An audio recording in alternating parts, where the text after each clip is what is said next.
I went over my time. I prayed at 8 upload. It's some seconds away, but sometimes it get hung up. If not, we'll get it up there. We'll clip, copy, paste, or whatever it takes. Amen. So I'm a little slow today uploading. But nevertheless, amen. And I know commitment, we can get a little clear on that in stepfather. Because some of you say, I love my stepfather. Yeah. But sometimes a stepfather is just a commitment. Because if a real father comes in the door, he stays long enough. Because he's blood, he sometimes takes authority over that stepfather. It is what it is. A stepfather is just a shadow. That's all it is. It's a shadow. It's not really there. It's not really blood. And that's deep, though. You know, you really can't do it justice, especially when you love your stepfather. You understand that he's been doing for you. That's a commitment. A commitment is, I vow to do it. You feel like it's the responsibility. It's my responsibility to do this. But blood-wise, it's not there. It's not the actual thing. Amen. So there are some hindrance in it. Even if you know, I mean, that's why some parents don't like the child to know that they're not directly related. And they become father. Because that ties that child emotionally. If that child feels that this is my dad, it ties him emotionally. There are some restraints when you know that something is not permanent. It's not permanent. It's not committed. It's a step. It's a step. That means it's not permanent. So emotionally, you don't get involved with something that's not permanent. And all commitments are not kept. So although it is a commitment, it's responsibility. You make a vow, it's supposed to become yours. Although it wasn't originally yours, I committed to it. Yeah, that means I got to do it. Amen. Amen. So nevertheless, that's how life becomes sometimes to us. We learn to love. Amen. Emotionally, we learn to heal. We learn to accept and move on. When we're healed on the inside, we know. That's why you have to be patient. You have to be very patient with some things. And this is a season. It has been a season of war. Yeah. It's been a season of war. You got to believe God in this season. That there are some things that was torn apart. But the Lord kept us. Oh, my God. And then you have to be mindful of those that were not kept during this war season. It was a season of war. We lived it. And I guess we didn't see it on the news like we saw the Korean War when they came upon us, that we can talk about this and the other. But those of us who lived it know. There's some folks that didn't even know it happened. And they won't know it happened. Because that's just the way the government is. It's just a shadow also. It's just something hidden. It's not all the time you see a shadow because you're standing the opposite way. Amen. You're not trying to see it.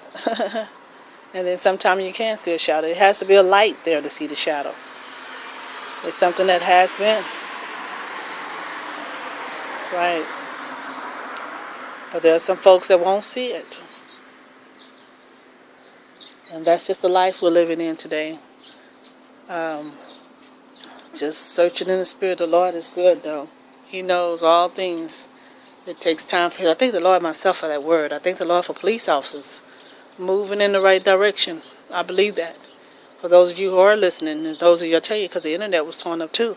People shouldn't. I tell you, the Lord told me also this morning about children. You know, folks, and I saw black folks. I really did. African Americans. I saw African Americans and deadly folks trying to get out of what's going on. I saw them gathering children to make accusation of them stealing. They got that money. You know, the people that they stole from, they took their children. Or they tried to. And they placed them in a place, and that's where they gave their money to because they wanted, all kind of excuses. Deadly folks, just to get out of their situation because they've been caught. Amen. They've been caught. In fact, they told me that one of the FBI that was found in my records, he actually was in there watching. They said the money was already there. There's some folks that said that big number that's in the system was a hit. That's what police officers put in the system. And our government got caught. And it's supposed to have been a hit, but then someone else said, no, that was money. That was what they pushed it off on It was money because there was already a lawsuit and FBI was already involved. And they were already watching these people. That's what they were trying to say. And they told me that was also an excuse to get them off of the case, or get everybody off. So I believe that police officers that the Lord has appointed, He's anointed there. I really believe this thing is over. I believe the adjustments are being done. And all we got to do now is walk it out. It is what it is. But again, the Lord know it. I couldn't get mad this morning because sometimes we can't hear Him. Sometimes we can't hear Him. We just got to trust Him. And I guess that's the season I'm walking in now, just trusting Him. Oh, He's a good God. He's an awesome God. He's a mighty God. Just trusting Him, believing in Him. He cannot fail. He will not fail. I believe that. He's already done it. Just like He stopped some things this morning, as I believe the income was probably taken to keep me from just wandering off because my children had to see me. Sometimes we do get discouraged. Even when our children, the little Jeremiah, Tifa don't raise them like I do. But I know she had to deal with them for a season. And I'm not saying it's right, because the kids are kids. You know, they can be manipulated to do some things. And so you still have to be a mother. You have to stand in the gap for your own family before you can stand in the gap for others. Because the Lord will call us into war for somebody else's. Now, we may not go like we go on our own. We have to learn to commit. There's so many great things out there if we just let the Lord. But sometimes, y'all, I'm telling you the truth, we don't want to depend on the Lord. And I guess He's just doing the healing thing, because we really don't. Because we don't want to go back do nothing. And I tell you what, they're not the only one that needs to be healed. We need to be healed emotionally too. There's some commitment that's needed in order to be healed. Amen. Just like we talked about earlier, when a child is emotionally ruined, he looks for something to hold on to. We all fall back in our child state, even as adults. We go into an unaware. We go into a timidness. And we need something to stimulate us. We need something to commit to us. We need to know that something is there. We don't want to live each day on a swift.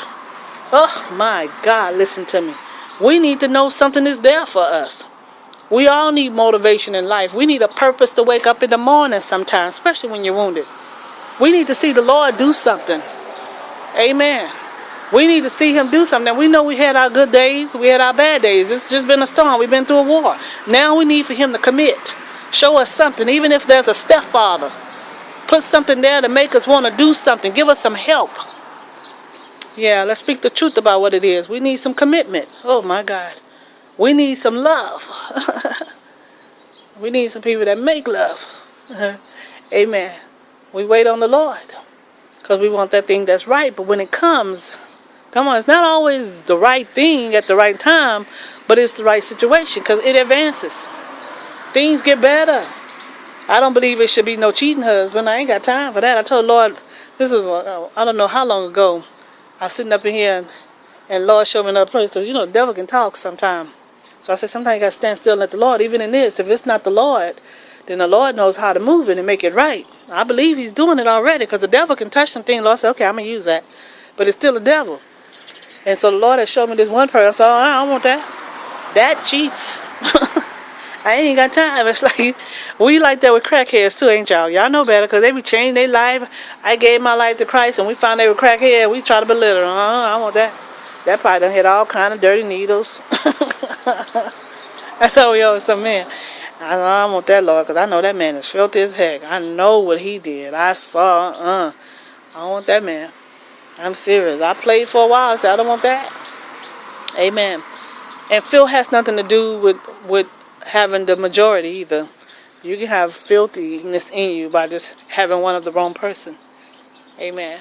But nevertheless, the Lord knows how to heal even in that area.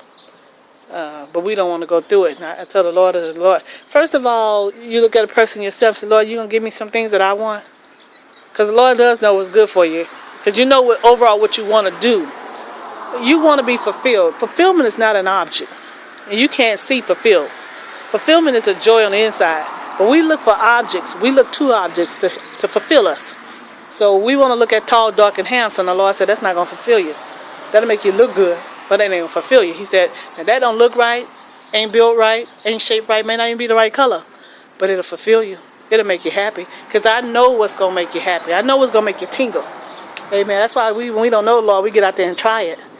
And when it's really good, when we in our right mind, We'll pick that thing that make us feel good and don't look good to everybody else.